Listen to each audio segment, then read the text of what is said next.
What's the trouble, Mrs. Ambrose? Oh, that thing's floated by again, Stephen. In with one tide, out with the other. Oh, I'm sick of it. Don't get upset, Mrs. Ambrose. It's due to sink any day now.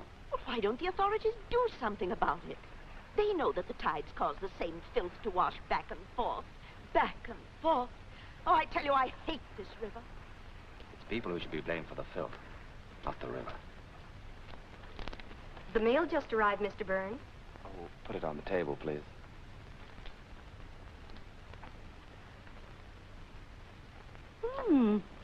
Looks like a manuscript. My manuscripts are like the tide out there. They always come back. Maybe they wouldn't if you took my advice. Spice 'em up. Make 'em racy. That's what the public wants.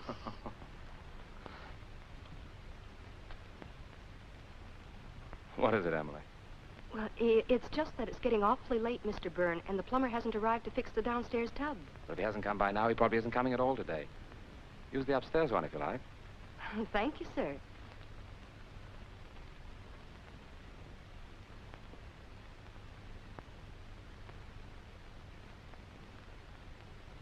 How does your wife like the new maid, Stephen? What? Very well, I think. Good. Well, where is Marjorie, by the way? I haven't seen her all day. She's spending the day with the Lawlers in the country. Oh, that's nice. Did she say when she'd be back? Only in time to dress for Miss Whittaker's party. Good heavens. Why, I'd better go and finish my gardening so that I can start to get ready. I've still millions of things to do out here.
Emily.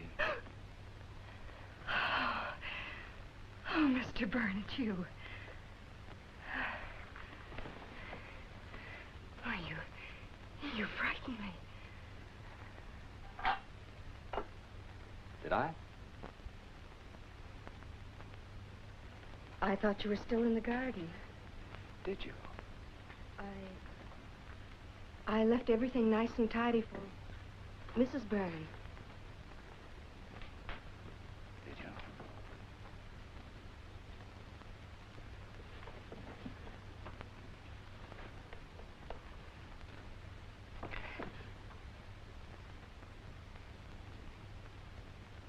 you? Mr. Byrne, please let me by.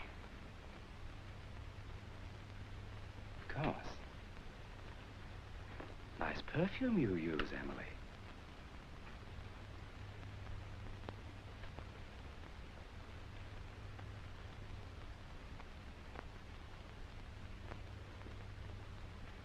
Oh, Mr. Byrne, you're hurting me.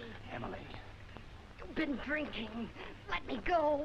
would you like me to tell my wife that you've been dipping into her perfume? I don't care. Let me go. Let me go. Emily. Let me go. Let me go. Let me go. Shut up. Stop it. Do you want the whole neighborhood to hear you? Pull yourself together and I'll let you go.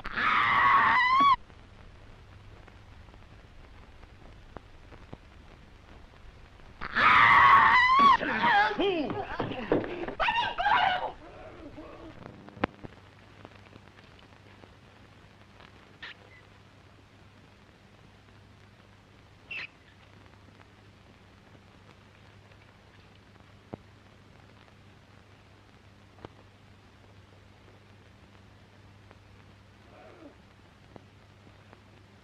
That's better. All we needed was to have that old gossip hear us.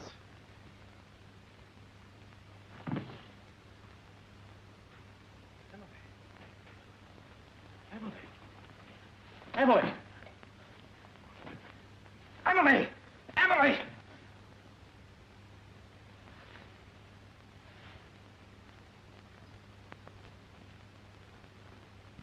Merciful God.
Hello, Stephen.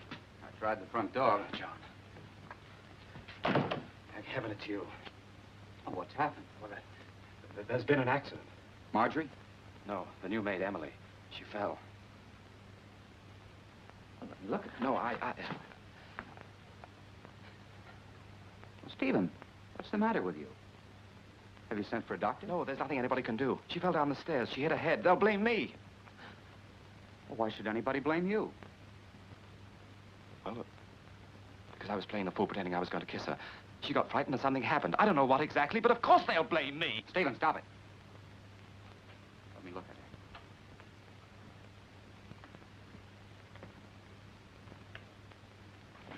her. This girl didn't fall. She did. I saw her. She was Strangled. It was an accident, I tell you. I scarcely touched her. I hardly put my hands to her to prevent her screaming. You don't know how quickly it happened, John. You don't know. Where are you going? For the police. You can't. You're my brother. I've gotten you out of a lot of nasty scrapes, Stephen. But this is murder. John, don't let me down. You've always helped me. You can't do that to your own brother. Please, you have to help me. Please, John, please.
Stephen.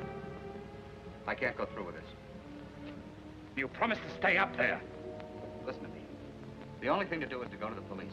Tell them exactly how it happened. That it was an accident. But they'll never believe me. Even you don't believe me. Do you? I don't know what to believe. I only know that I'm not going to help you. For once, you're going to get out of this thing by yourself. John, if you won't do this for me, do it for Marjorie, for her sake. Did you know that Marjorie went into town today to see the doctor? Is she ill? She's going to have a baby. Now can you understand why I must get out of this? Why you must help me? Yes. I suppose I must. Good. Now go back and warn me if anyone comes.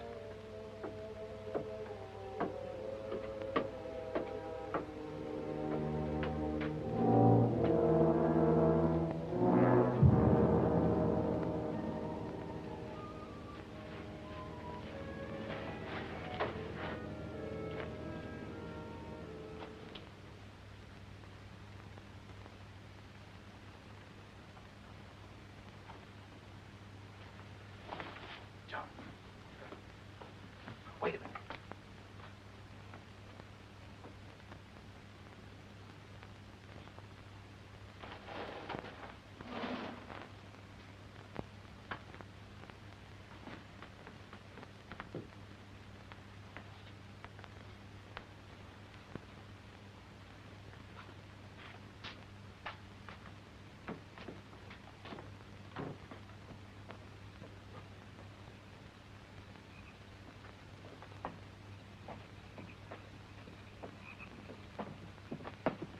It'll soon be over, John. She'll soon be in the river, and it'll all be forgotten. Forgotten? Yes, yes, I mean for the time being. We wait it and take it way out, where it'll stay sunk. Steve. Down. Marjorie? Marjorie, is that you out there? No, it's me, Mrs. Ambrose. Oh, it's you, Steve. Stay down, I'll get rid of them. Marjorie back yet? No, not yet, Mrs. Ambrose. I wanted to ask her what she was going to wear tonight. I thought of my best black. But still and all, it's never very dressy at the Whitakers. Well, she'll be home before long, Mrs. Ambrose. My, she stayed late, didn't she? Well, of course, the Lawlers are always hard to get away from. Maybe she missed her train. I'm not worried. She'll be here soon. Well, ask her to drop in for a moment if she has time, will you, Stephen? Yes, I'll do that. I must go in now. I have to get ready myself. Well, I'll see you at the party then. Until later.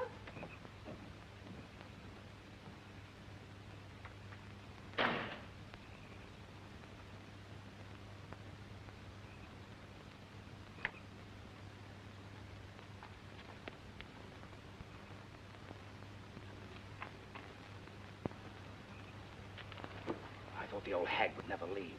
I thought you said Marjorie went to the doctor's today. She did. Mrs. Ambrose said she went to the Lawlers. She went both places. The Lawlers live in the country. If she went there, it means she spent the day. I tell you, she went to the doctor's. Now stop quibbling and help. A scandal would ruin all of us. There are more people to be considered than this dead servant girl. You used to refer to her as Emily. John, don't be like that. Can't you understand how I feel? If I could undo what's happened, if I could go back. But I can't. I've got to think of Marjorie and my child. This has been a lesson to me. I know I've been foolish, but I'll change. I swear I will. John, Marjorie will be back any minute. All right, Stephen. All right. You talked me into this, too, as you have 1,000 times before.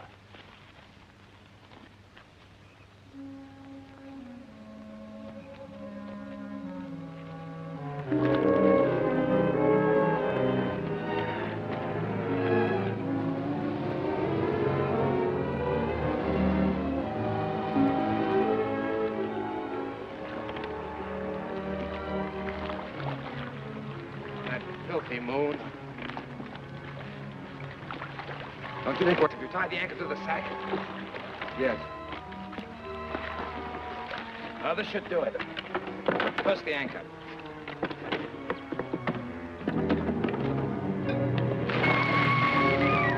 All right, lift up.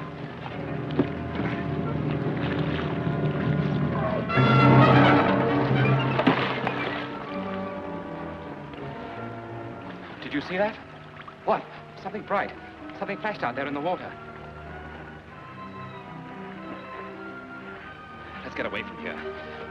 I'll drop you off at Reed's Point so Marjorie doesn't see you.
Stephen?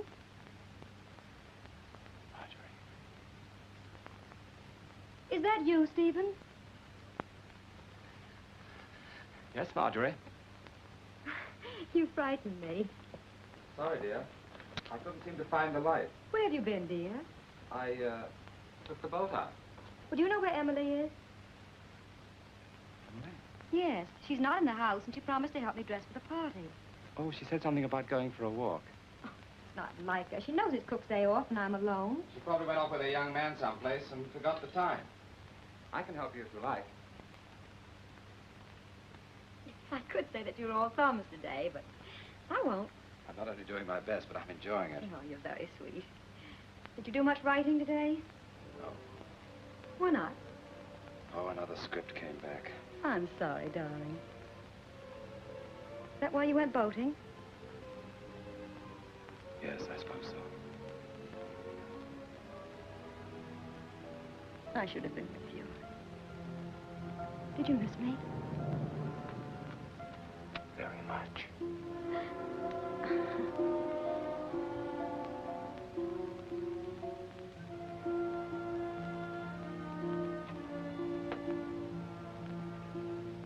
I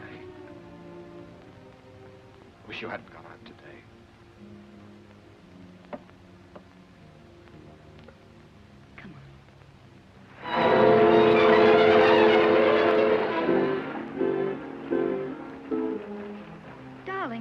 What's happened? Oh, what is it? What is it? It's nothing. I have a terrible headache, that's all.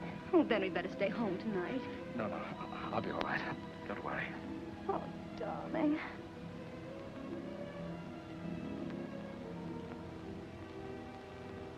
Grab the lady by the hair. Round the lady over there. Into the center with a 1, 2, 3, and round that gent from Tennessee. Oh, I can't anymore, Stephen. I'm exhausted. Go on, you're the liveliest of the bunch. Wonderful party, Mr. Whittaker. Thanks to you, dear boy. Circulate, 8 hands around. Shut up your toe and you'll fall down. At last, my favorite part. How many times you said that this evening? 4, first time I've meant it. Circulate, 8 hands around. Stephen, you're wonderful. You inspire me, Effie. Stephen, you write a pen and I can sing. Alaman left, Grand Island left. First you'll right, and then you'll left. To meet your partner, give it a swing and throw it all around the ring.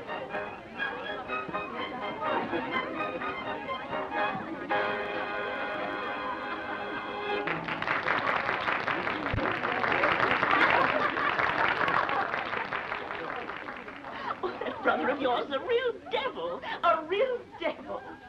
Oh, Stephen, do you know what'll happen to me if I drink that? Why do you think I'm giving it to you? Stephen, you're the limit. Thanks. Well, John, aren't you going to try the punch? No, I don't feel like drinking tonight. What's the matter with him? What? He seems depressed. Have you ever seen him when he wasn't? Oh, that's not nice, Stephen. It must be very hard to love music very much and not to be able to dance and to be a part of things. He could have been part of things tonight. Why didn't he call the dances as I suggested? He's just naturally a wet blanket, that's all. That's very cruel, Stephen. You wouldn't have said such a thing if you hadn't had... Well, if you hadn't had, say, about 4 too many. Don't start anything, Marjorie. I'm sorry. I'll go see what's wrong with him. John! Why are you leaving? Just what is the purpose of all this dancing, this drinking? Don't you understand? Can't you see what I'm trying to do? No. Well, if anything should ever come out, everyone will remember that we were here at the party, acting in a normal manner. Well, I think it's repulsive. Do you think I'm enjoying myself? Frankly, I do. If it weren't for the fact that I'm protecting both of us. Us? Yes, us. You helped me get rid of it, didn't you? Whatever I've done, you're in it with me. So I advise you to keep your mouth shut. Sorry I had to remind you of that. Well, I'm going to join the party.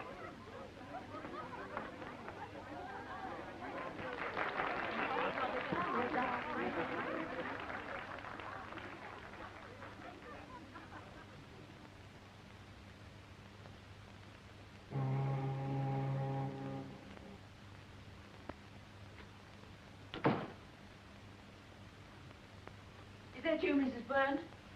Yes, Mrs. Beach. Oh, you shouldn't have bothered to stay up for us. Oh, Mrs. Byrne, What is it? it's Emily. She's not home yet. She's not. No. When I first got here, I thought maybe you'd sent her on an errand or something. She still isn't home. I'm afraid something's happened. She's probably with her parents. No, Mr. Burns, don't get on with them. Well, she would have told us if she was going to spend the night with them. The thing that puzzles me is that none of her dresses are missing. How do you know that, Mrs. Beach? She showed me her things when she first came to us, Mr. Byrne. She didn't have very much. Well, if none of her dresses are missing, she can't have gone far, naked. Steve! I'm not going to sit up and worry about a promiscuous servant girl who wants to make a night of it someplace. I'm going to bed.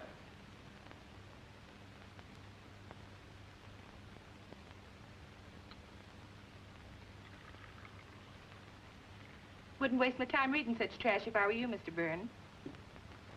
When is the disappearance of a human being considered trash, in your estimation, Miss Bantam? Since I found out what a bad name that Emily Gaunt has given young women like myself in service. Bad name? Yes. That Emily was a proper hussy, gadding about night after night, with young men's followers and heaven knows what all. There's no doubt but that she was out with one of her many sweethearts the night she disappeared, and she went further than she meant. But you make your own bed, you must lie on it. Would you like your eggs now? No, I don't care for any this morning. Now, Mr. Byrne, you haven't eaten proper all week. Miss Bantam, did you know Emily Gaunt? No. But I know them that did. Seems to me you speak with great authority about a person you never knew. Well, Mrs. Beach knew her, didn't she? I happened to be present the day after Emily disappeared when the cook was questioned. She didn't give the impression she believed Emily wasn't a decent girl. Yes, but Miss Beach just happened to overhear Mr. Stephen when Emily's parents came worrying around the other day. Wouldn't you like just one egg? Emily's parents came to see my brother? Yes, and he let him have it, he did. Said he never should have let her work in an honest house in the first place. That she was a thief and a good-for-nothing troll. That's a lie. Good gracious, Mr. Byrne. Don't shout at me. Wasn't me that said it. It was your brother.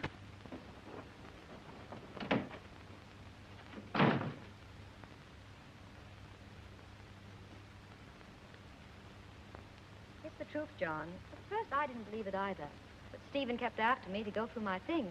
Oh, it was Stephen, then, who was first suspicious. Yes. Our whole outfit was missing. Hat, dress, shoes, everything. And only yesterday, I discovered that the opal earrings that Stephen had given me for my birthday were missing, too. Oh, but let's not talk about Emily anymore.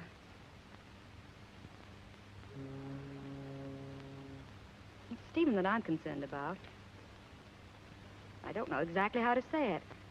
There's such a peculiar look that comes over his face when he's talking about Emily. It almost seems as though he were actually enjoying it. As though he delighted in her disappearance. And he goes on and on about her. Well, Marjorie, I wouldn't worry about him if I were you. After all, he's a writer. The mystery of her disappearance probably intrigues him. Oh, probably you're right. And he fancies the whole thing is a great big melodrama with himself in the leading role. He'd like that. Like the article in this morning's paper? I didn't see it. Stephen took it with him. He left early this morning.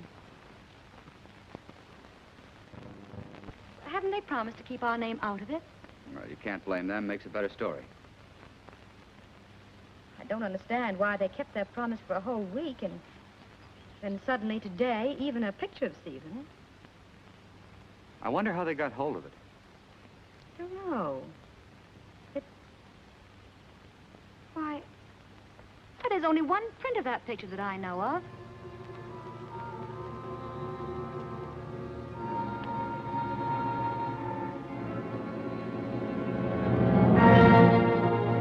Now, isn't he like a child? He wanted his picture in the paper.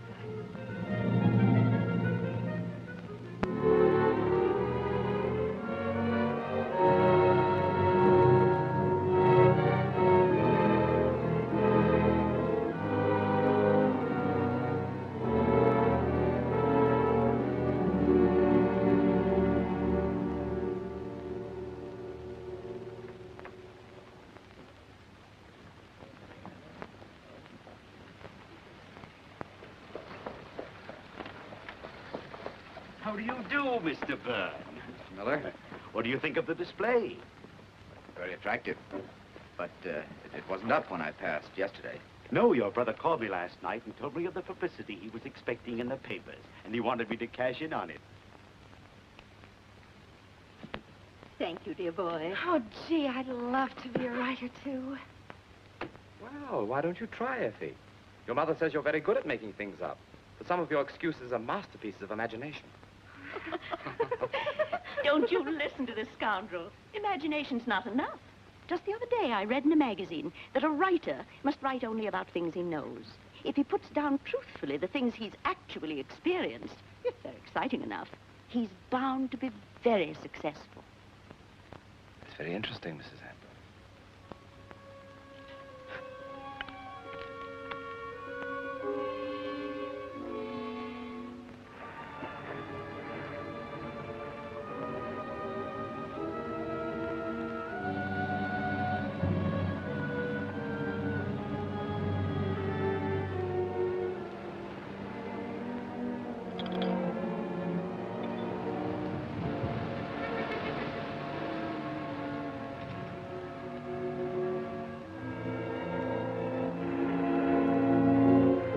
Touch that!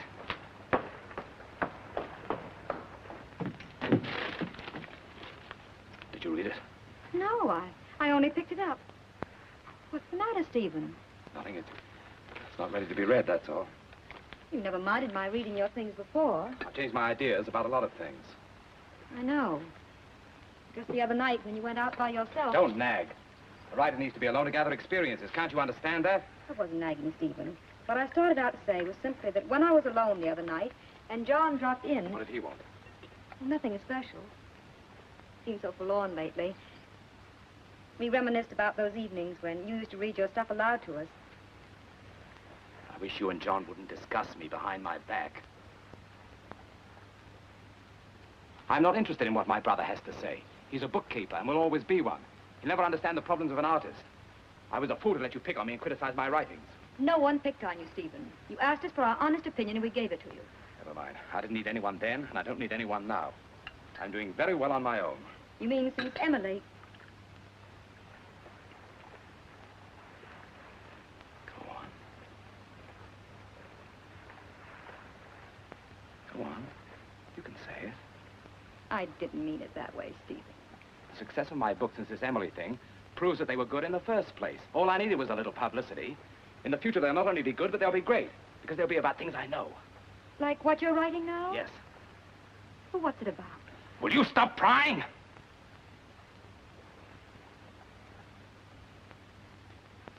Let's have our tea. I wasn't crying, Stephen. I was only interested. I don't care for any tea.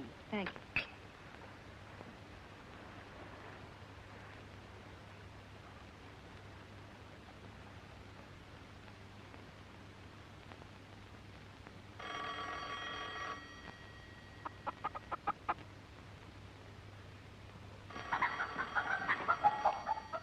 John Byrne's accounting office. Walter Herbert, office boy speaking. One moment, please. It's your housekeeper. She'd like a word with you, Mr. Byrne. Thank you, Walt.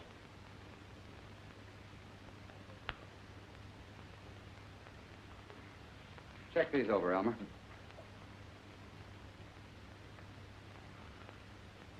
What is it, Miss Bantam? Mr. Byrne, with the cold weather coming on, I told the neighborhood boys to gather some driftwood, save you catching cold like last year. But when I went to get the wood sack, I found that your brother hadn't returned it. I wonder, would you mind stopping there on your way home this evening? When did my brother borrow it, Miss Bantam? Several weeks ago when he was doing the gardening. He sent Emily for it. All right, out. When did you say he borrowed it? Several weeks ago. And even though that Emily isn't with him anymore, you'd think they'd return the sack. After all, your name's on it. My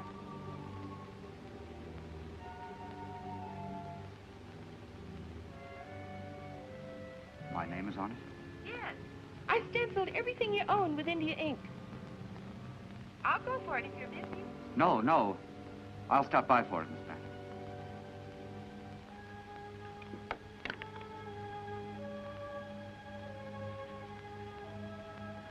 I hate this river. We neighbors really should get up a petition, Stephen.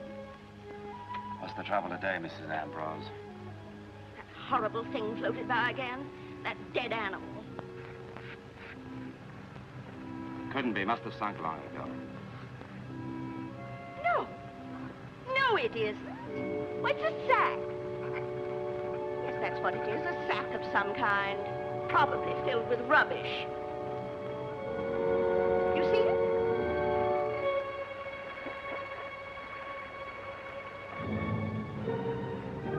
Well, I've other things to do besides standing out here. But I tell you, Stephen, you should write up a petition for us. Yes? Yes, Mrs. Ambrose? Really, the way some people use this river is a disgrace.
Penny for your thoughts. Hello, John. Hello, Marjorie. Is Stephen in? No, he's on the river somewhere. He seems to have found an unusual interest there lately. But won't you come in?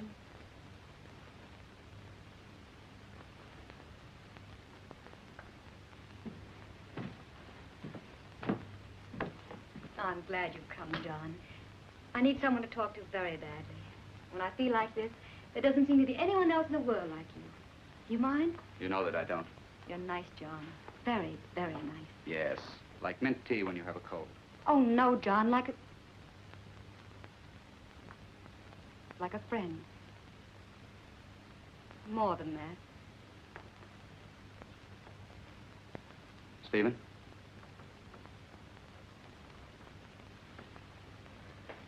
I think you know, John, that I've tried to make a success of my marriage.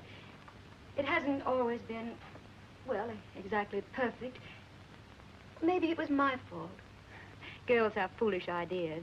And when they marry, they think they've snared Prince Charming himself. And he is charming, John. Very charming. But a woman sees deeper. I see things now in Stephen that I never let myself see before. Don't get bitter, Marjorie. Oh, I know the countless things you've done for him. Oh, we couldn't live like this if you hadn't given up most of your share of the inheritance so that he could continue writing. You wanted a career for him, didn't you? Yes, but I didn't want a freak success like this Emily's disappearance has brought on. At first, I thought it was simply childish the way he capitalized on it. There's a limit, and it's become ghoulish. You should have heard him today. Did you quarrel? Yes, I hadn't wanted to tell you that. But I'm beginning to wonder why he ever married me at all. Perhaps it was because he needed you. He told me today that he's never needed anyone. That was just talk. Everybody needs someone. Believe me.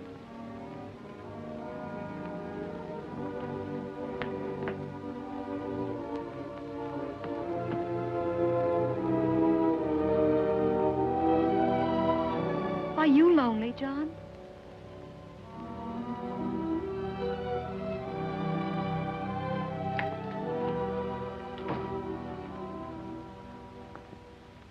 Pardon me, Mrs. Byrne, but I thought it was getting dark here.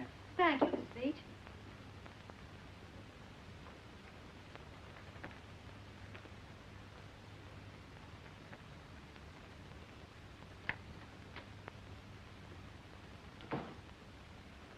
Sorry I said so much, John. It's unfair to talk about Stephen behind his back. But when you're worried, darkness does something to you. I understand, Marjorie. Perhaps you're not prepared to tell me yet, but since you are troubled, I'd like to tell you that I honestly think things are going to be better for you. Stephen's bound to change when the baby comes. The baby? Stephen told me. Stephen told you that I was going to have a baby? Yes. But it's not true. I wish that it were. Now, what on earth would make him want to tell you a thing like that? Maybe I misunderstood. Oh, don't go protecting him again, John. You must know why he lied to you.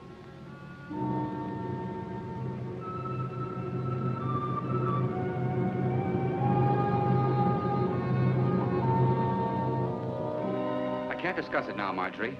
Tell him to come to my place when he gets home. I'll talk to him.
toast. Of course, it's all dried out now. That's what comes from warming it over and over when you don't serve dinner on time. I'm sorry, Miss Bantam. Sorry. Being sorry won't help us spoil dinner.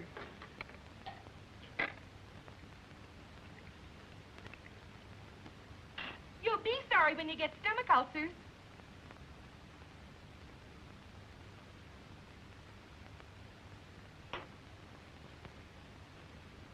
I know it's none of my business, Mr. Byrne, but you've been drinking a good deal lately. I appreciate your interest in me, Miss Bantam, but I must remind you that I'm quite old enough to determine my own drinking capacity. When a man's alone as you are, he should be grateful to have somebody look after him. I'd be grateful to you if you'd stop nagging at me. Why, I never heard of such a thing. Just because I take an interest in you. Well, I don't want you to take an interest in me. I'm quite capable of running my own life. All right. Seems like I can't do anything right anymore. You didn't bring the wood sack. No? But I told you the boys will be here in the morning to gather driftwood. What shall I tell them? I don't care what you tell them. Now, please leave me alone.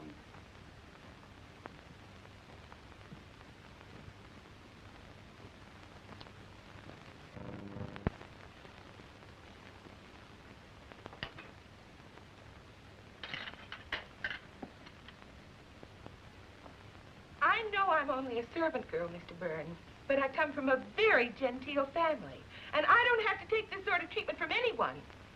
If you want to be left alone, perhaps I can leave you alone, permanently. Just as you wish, Miss Bantam.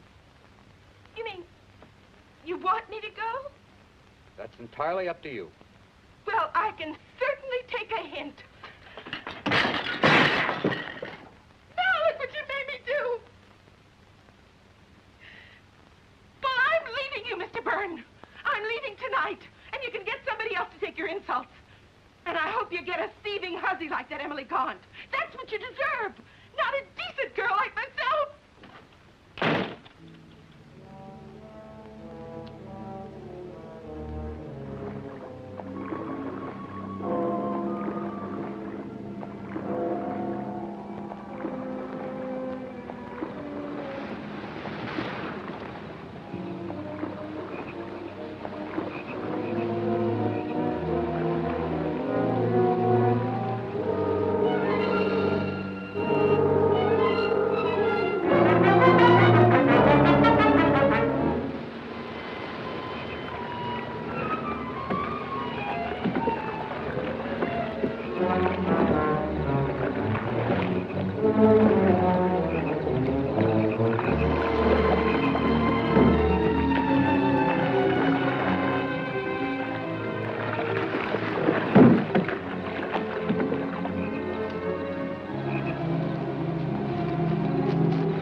Look, John, it's come up.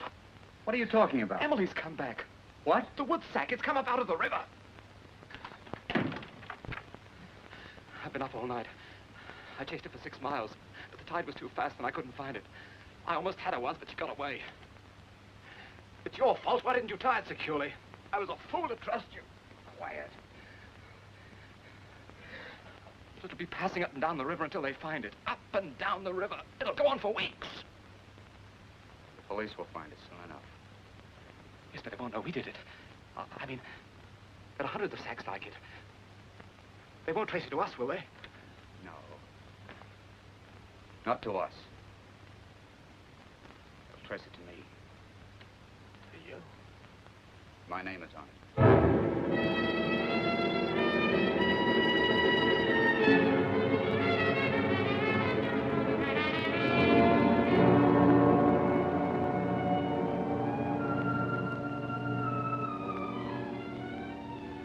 There's a gentleman to see you, Mr. Byrne. You know I don't wish to be disturbed. He's from the police, sir. Please. Send him in. Yes, sir.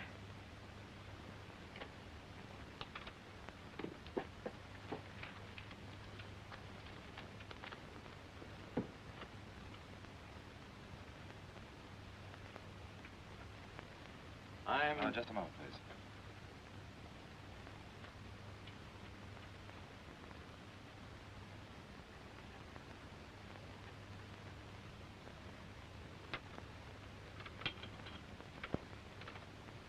Sorry, I wanted to get my thoughts down before they went away. I'm Lieutenant Sarton, sir. How do you do? What can I do for you? Well, it's about, this sack. Ever seen it before? I don't know. Sacks look pretty much alike. No. Looks like the wood sack that was stolen from here. Stolen? Yes, it belonged to my brother. Oh, yes, his name is stenciled in there. Is it? I didn't know that. You say that, it was stolen from here?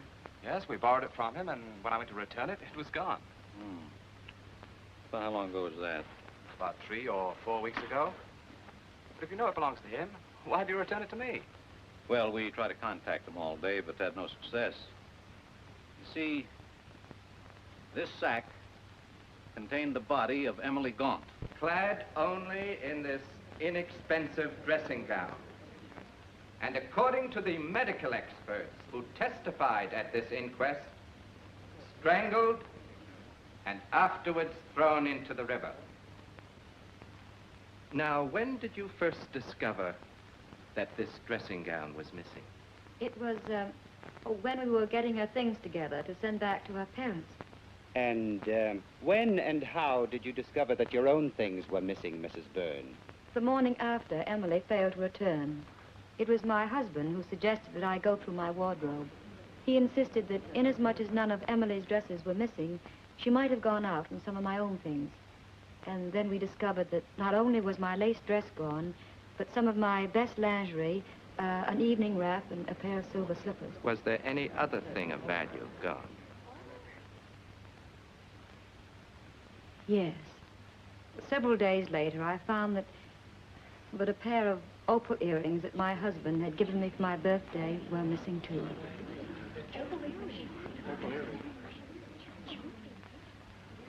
Then you're under the impression that it was Emily Gaunt who took these things. It was hard for me to believe, for in the short time that Emily worked for us, I found her most dependable. But I was forced to this conclusion. What is your occupation, Miss Bantam? I was a housekeeper in the home of Mr. John Byrne, sir. But I'm unemployed at present. How long were you employed there? It would have been 5 years this coming Christmas. Why are you no longer employed by Mr. Byrne? Because he became too impossible to get along with from the time that Emily Gaunt disappeared.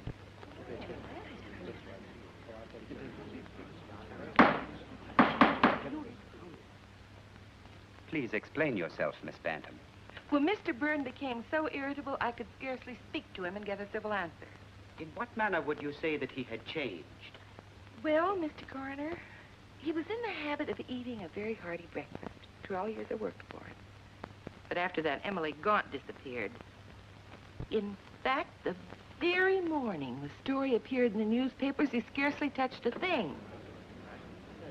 And several times, when I even indicated that the hussy might have got what she deserved, he practically snapped my head off.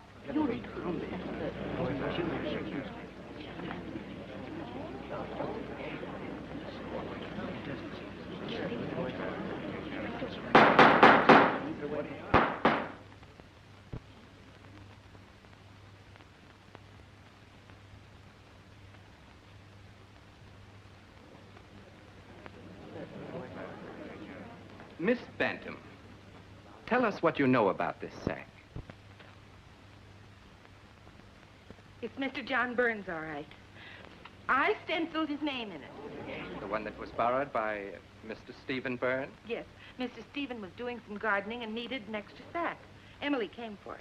And to your knowledge, the sack was never returned? No, sir. But of course, it might have been returned without my knowledge.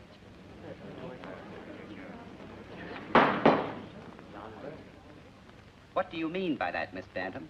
I mean simply that it's peculiar to me that Mr. John Byrne would have allowed the sack to remain at his brother's for any length of time at all. Please clarify that statement.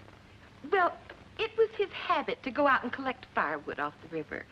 I should say it's what might be called a hobby. The only sort of hobby possible for a man with his affliction. Oh, I'm so sorry, I shouldn't have said that. Please continue, Miss Bantam. Well, recently, I called in some of the neighborhood boys to gather firewood. But when I went for the sack, I found that Mr. Stephen hadn't returned it yet. So I phoned Mr. John, and he agreed to pick it up. But when he got home, I reminded him that he hadn't. He was quite rude to me. Said he was perfectly capable of running his own household. He raised his voice to such an extent that I was quite nervous and upset. Then he dismissed me. And when did the scene occur between you, Miss Bantam? It was the night before Emily's body was found in the river. You've heard testimony that you borrowed the sack some time ago from your brother. Is that correct? It is. And to your knowledge, it was never returned to your brother. That is correct. Before I could return it, I found that someone had stolen it. And has your brother access to your home? He has. You mean he has a key to your home? No, Mr. Coroner. The back door's always open.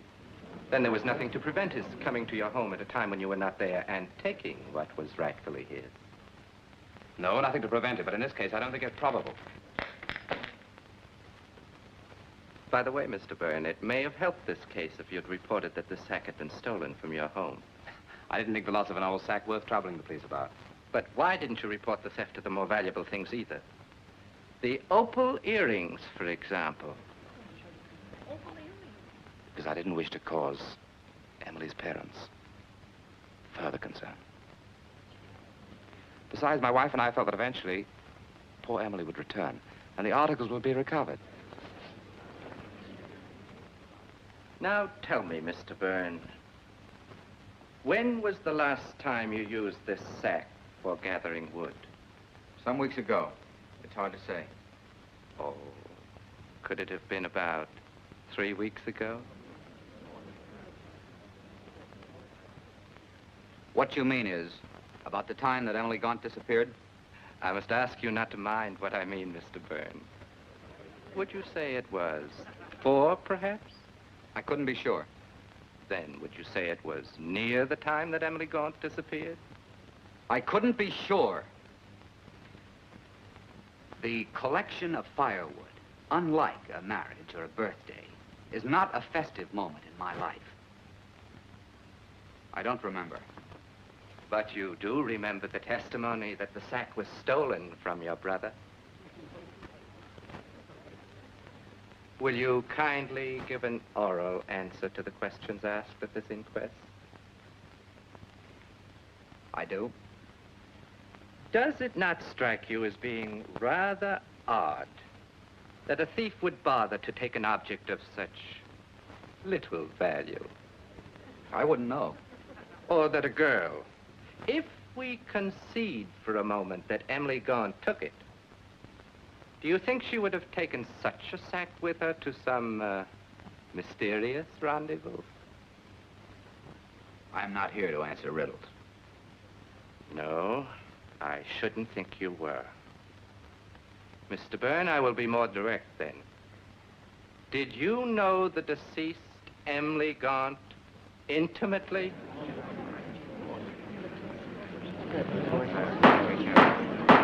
Mr. Byrne, I asked She was employed by my brother.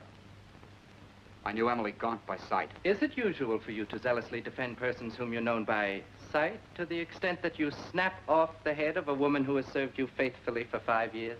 I would defend anyone who was being maliciously slandered. Very admirable indeed. Especially when they were being slandered by people whose bitterness... That is all, Mr. Byrne. For one who was not here to answer riddles, I must say you've done very well.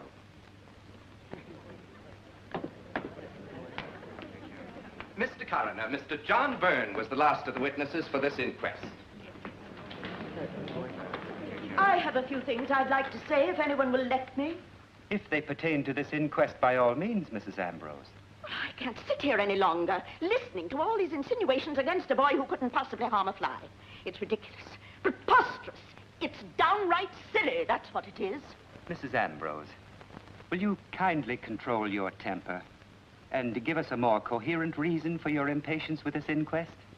Now, Harry, I'm not trying to take advantage of our friendship, but I've known these Byrne boys since they were lads, and John's only fault is that he works too hard and never thinks evil of anyone. And as for this silly old maid, it's plain as the nose on your face she's in love with him, and imagined heaven knows what about him. And when an old maid's in love, heaven protect the object of her affections if that love goes unrequited. All the devils and all the furies. Oh!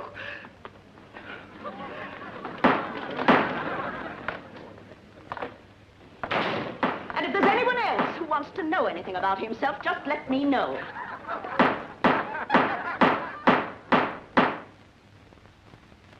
Was there anything else you wished to know, Harry?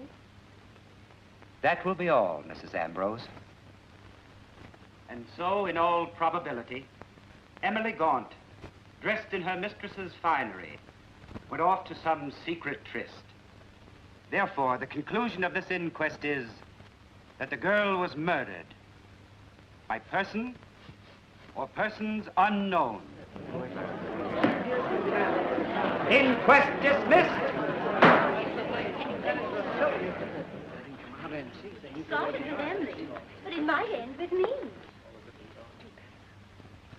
Here he comes now.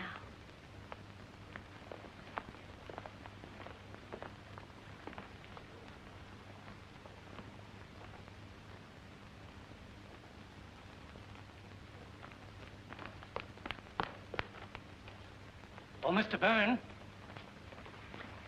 Mr. Byrne. Yes? No, not you, Mr. Stephen Byrne. Me? Yes, they'd like to see you inside a moment. Certainly. You go on. I won't be long.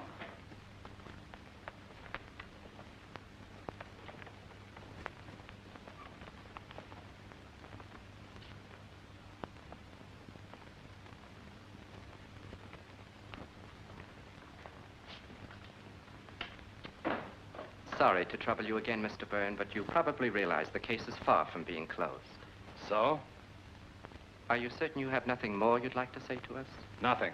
I can understand your feeling, Mr. Byrne. After all, the man is your brother. But if there's any further light you can throw on this... There's nothing more I can say, except that I'm fully convinced that my brother is innocent. Was that all? That was all.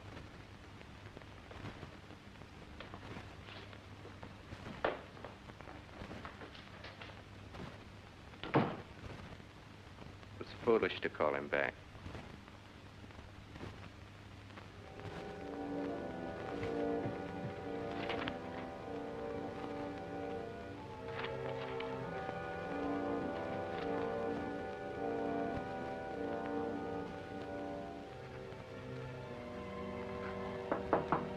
Yes. Stephen, What is it? You know I'm working. Stephen, why are you so irritable? What is it? I'm rather worried. Well, can't you wait and tell me about it later? All right, I'll be in my room. It's about Lieutenant Sarton.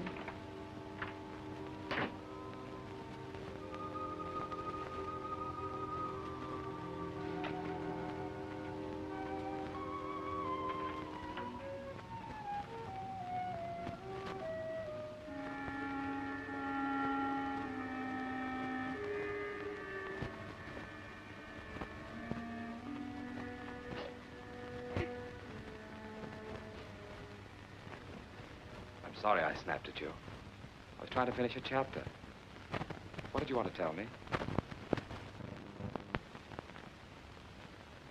Well, it's in these last weeks, since the inquest, I seem to run into that detective all the time. And just a little while ago at the market, too.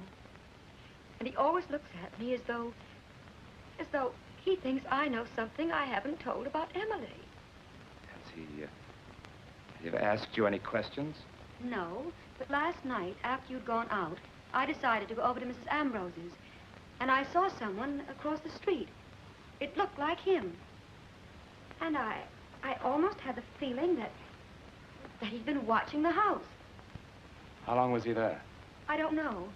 When I got back, he was gone.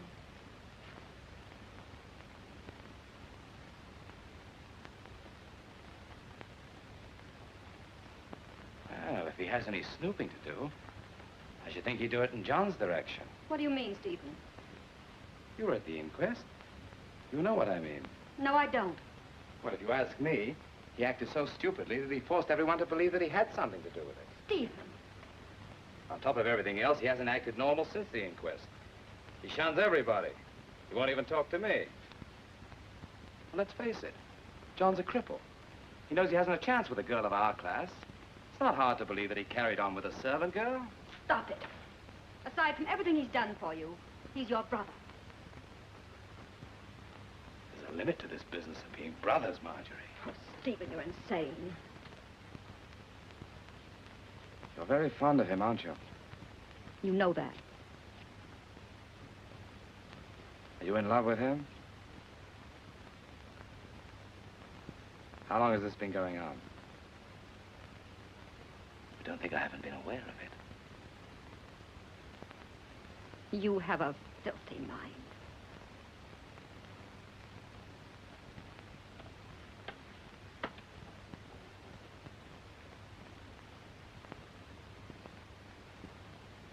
This isn't going to be very flattering, my dear. I haven't the slightest pang of jealousy. No, I shouldn't think you would. The husband who comes home drunk night after night and reeking of cheap perfume isn't exactly in a position to be jealous. Sometimes cheap perfume can be very exciting. You are a swine, Stephen.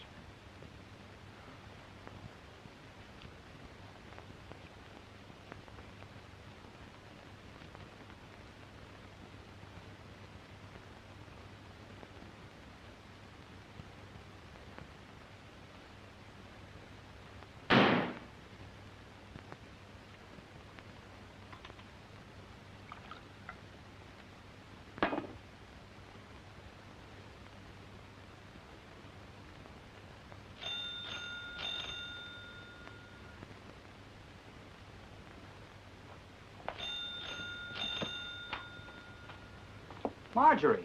Hello, John. Hello, Marjorie.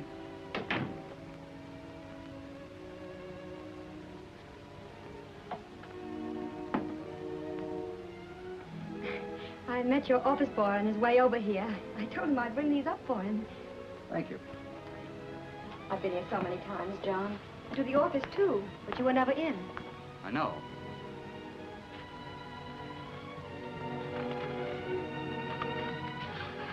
Why have you refused to see me or to answer my calls?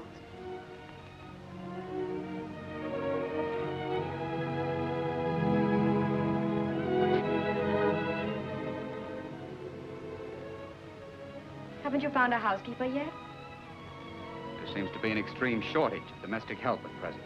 Why, that's not true. Only yesterday, Mrs. Beach was telling me... It's true in the case of Mr. John Byrne. Even the children know that I killed Emily Gaunt. I know, John. I've learned a lot about people myself lately. They can be very vicious. You think that because you've lived with them for years, they're fond of you. But it's not true. I'm going away, Marjorie. Oh, no, John. Oh, don't run away from them. I'm not running away from them. Is it that you think it'll be better for all of us if you go away?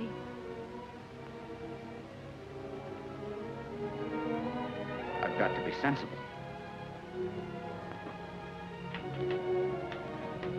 Ever since the inquest, my mail consists chiefly of anonymous letters with not too flattering suggestions. Most of my clients are closing out their accounts.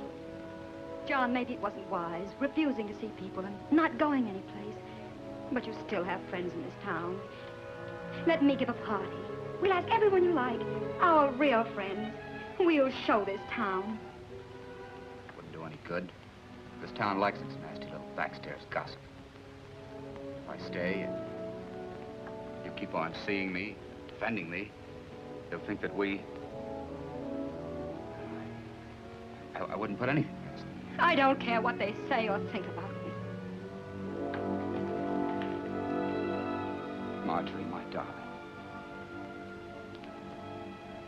I'd rather die than cause you any suffering. Oh, John, don't talk like that. There must be something I can do.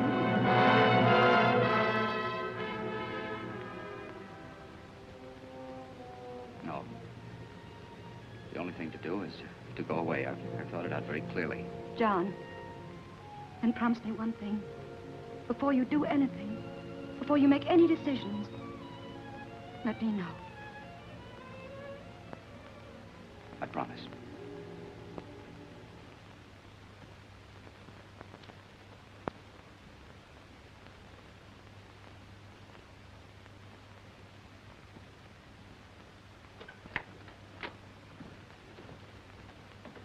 Won't you come in, John?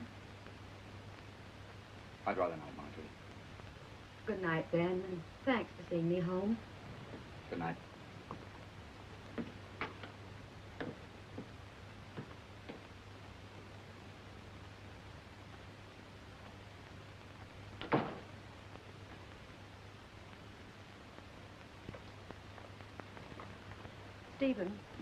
Stephen, it's about John. I'm not interested. Stephen, please, he's desperate. I'm afraid he's going to harm himself in some way. Don't be dramatic. He as much as told me so tonight. He said he'd rather be dead than go on the way things have been going.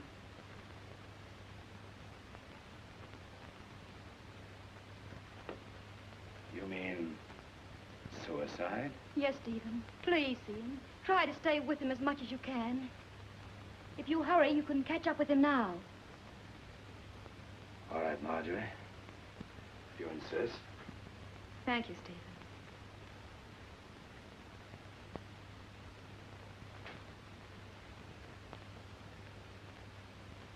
Oh, I almost forgot. Mrs. Ambrose was over. She said as long as it's Cook's day off, you should let her know if you want to have supper with her. I'm in no mood for her tonight. I'll have something here.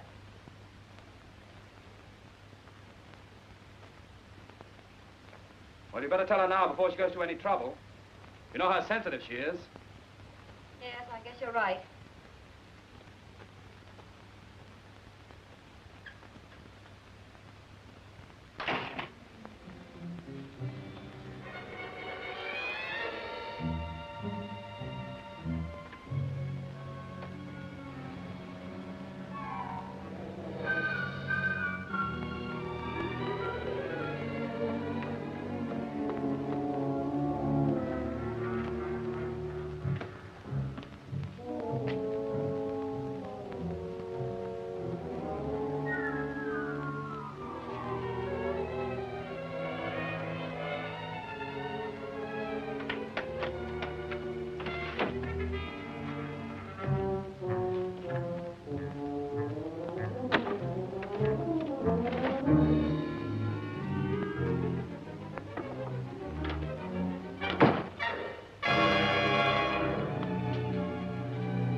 Stephen. Yes, John? What are you doing here? Marjorie was very worried. She sent me to look for you. Lucky I found you, isn't it? What do you mean? Well, you might have,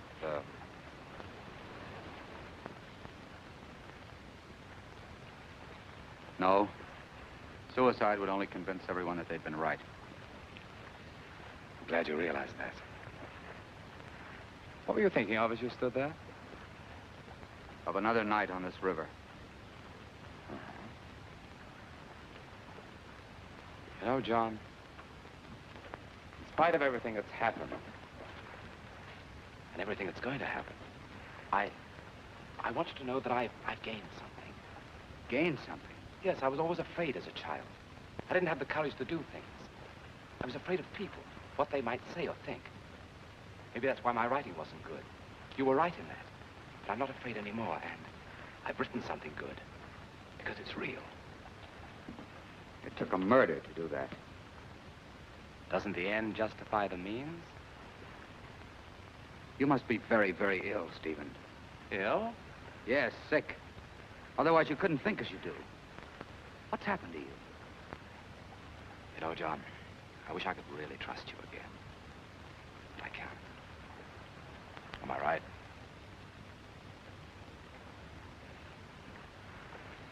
Suppose a policeman were to come up to us here, right now. Suppose he were to ask, which of us killed Emily? What would you do? I know what you would do. You would point at me.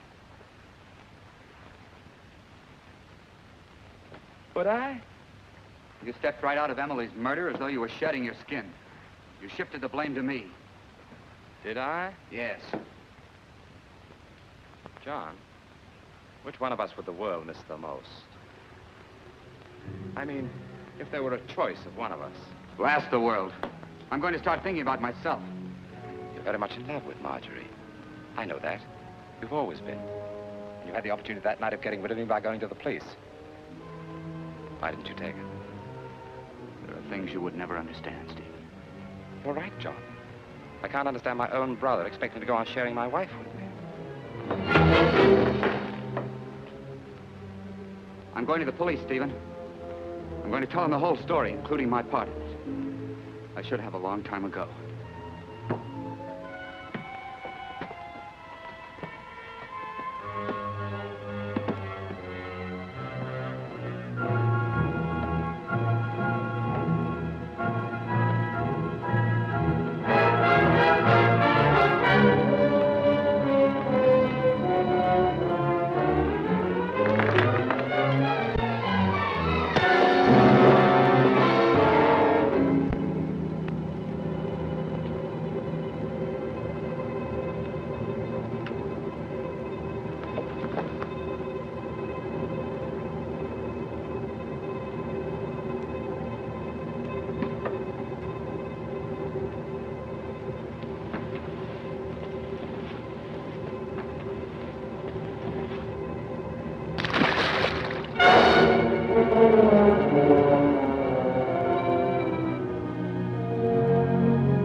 How many times have I told you to keep away from my desk?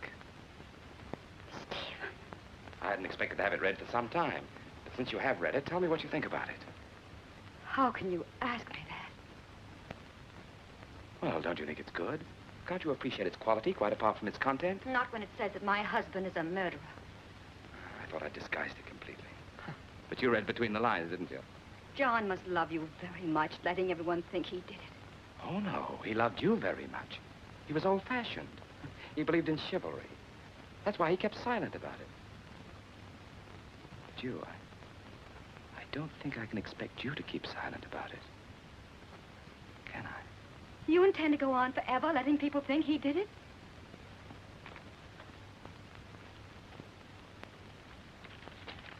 If John disappeared tonight, if something should have happened to him, let's say he drowned himself in the river, that would solve everything, wouldn't it? Stephen. Everyone would know that he was driven to commit suicide by his guilt, wouldn't they? You're forgetting about me. Oh, no.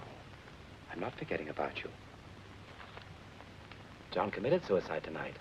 What? I saw to it. Before I'm through with you, they'll know that what John did once, he did again. Stephen, you're insane. Am I?